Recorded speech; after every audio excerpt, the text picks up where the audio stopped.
Perlawanan yang sukar, namun apapun bisa terjadi, kami tahu ini sulit, apatah lagi kita bermain di gelanggang keramat JDT Stadium Sultan Ibrahim SSI, luah pengendali Penang FC ketika sesi tanya-jawab kemarin.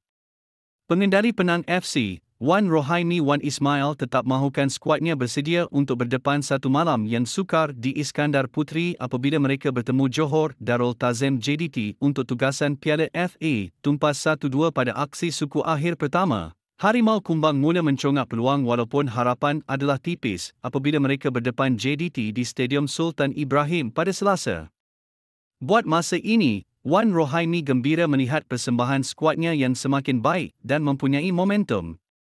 Akan tetapi, menurut pemerhati bola sepak tempatan, Zulhilmi Zainal Azam, pengendali itu mahu pemainnya lebih bersedia dan tidak mengambil ringan perlawanan di tempat lawan. Dalam 3 ke 4 perlawanan kebelakangan ini, mereka sudah mula dapat rentak.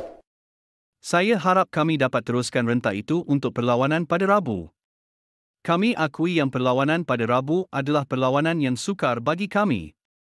Umum mengetahui apabila bermain menentang JDT tambah-tambah lagi di laman mereka, ia tidak mudah. Saya harap pemain saya akan bersedia menangani segala keadaan, ujarnya.